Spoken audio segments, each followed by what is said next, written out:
Bonjour tout le monde, on corrige l'application numéro 2, connaître la définition d'une fonction continue.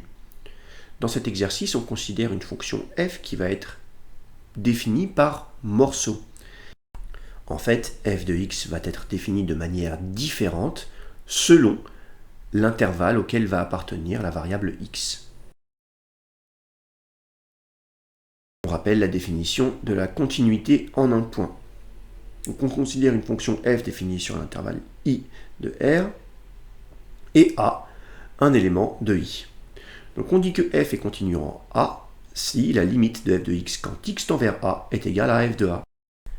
La définition de continuité sur un intervalle de R, donc on considère f une fonction définie sur l'intervalle i de R, on dit que f est continu sur tout l'intervalle i si f est continu en tout nombre réel de i.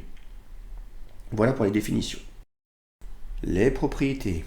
Première propriété, les fonctions usuelles qui sont étudiées en terminale spécialité sont continues sur leur ensemble de définitions.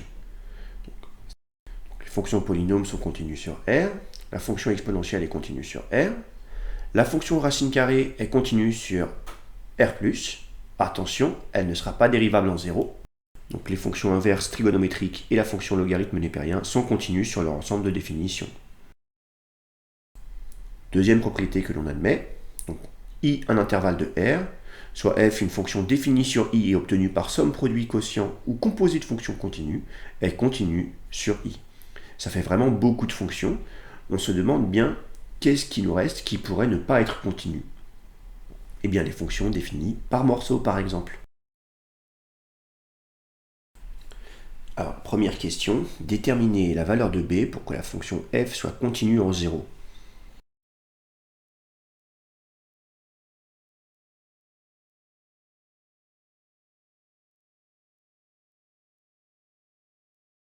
Si x appartient à l'intervalle moins l'infini 0 exclu, f est défini par f de x égale à exponentielle de moins x plus 2. Si x appartient à l'intervalle 0 inclus 2 exclu, f est défini par f de x égale à x plus b.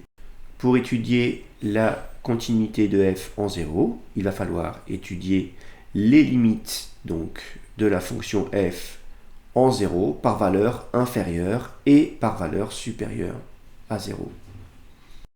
Ces deux limites devront être égales à f de 0. On commence donc par la limite par valeur inférieure à 0. Donc quand x est inférieur à 0, f est défini par f de x égale à exponentielle de moins x plus 2. La limite de exponentielle de moins x plus 2 quand x tend vers 0, c'est exponentielle de 0 plus 2, c'est-à-dire 3.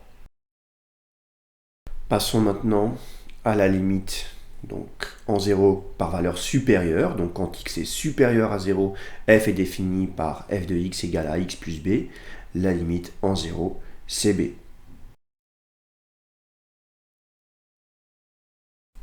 On peut donc dire que f est continu en 0 si et seulement si b est égal à 3.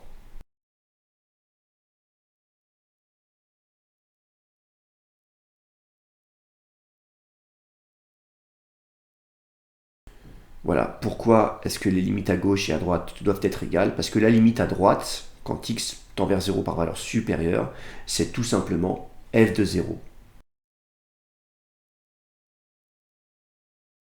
Deuxième question, déterminer les valeurs de a et b pour que f soit continu sur R.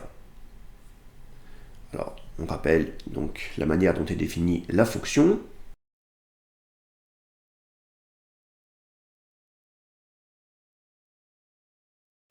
Exponentielle de moins x est continue sur moins l'infini 0. La fonction constante 2 est continue sur moins l'infini 0. Donc une somme de fonctions continues est continue sur l'intervalle moins l'infini 0. La fonction f est continue.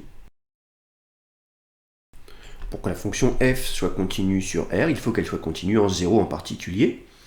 Donc, d'après la première question, f est forcément définie par f de x est égal à ax plus 3 sur l'intervalle 0 inclus 2. F est continu en 0, et f est continu en tout réel de l'intervalle 0 inclus 2, puisque une fonction affine est continue sur R, donc sur l'intervalle 0 inclus 2.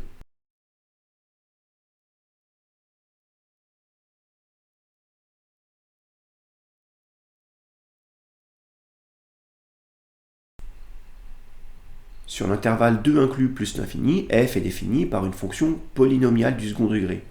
La fonction polynomiale qui à x associe moins x carré plus x moins 1. Une fonction polynomiale est une fonction continue sur R, donc f est continue sur l'intervalle 2 inclus plus l'infini.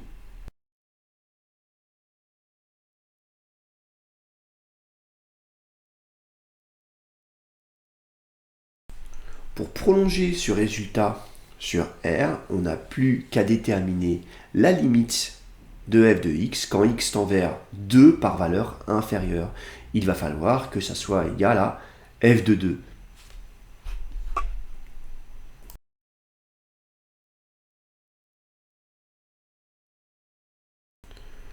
Quand x tend vers 2 par valeur inférieure, donc je rappelle que pour x strictement inférieur à 2, f est défini par f de x égale à ax plus 3. Donc la limite quand x tend vers 2 par valeur inférieure, ça sera 2 multiplié par a plus 3.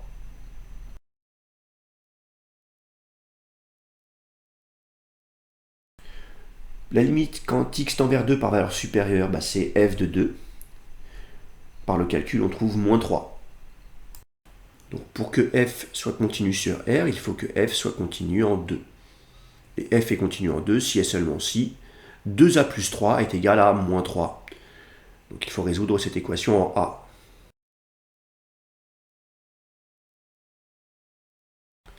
On résout cette équation et on trouve A égale moins 3.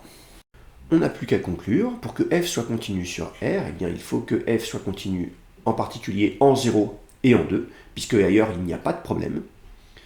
Et pour que f soit continu en 0 et en 2, il faut que f de x soit défini par f de x égale à moins 3x plus 3 sur l'intervalle 0 inclus, 2 exclus. Voilà, donc si on regarde la représentation graphique de cette fonction, eh bien on s'aperçoit effectivement qu'elle est continue sur R. Donc je pourrais la tracer sur n'importe quel intervalle de R sans jamais lever mon stylo. On peut remarquer qu'on a un petit problème de dérivabilité en 0 et qu'on n'en a pas en 2. Voilà pour cet exercice.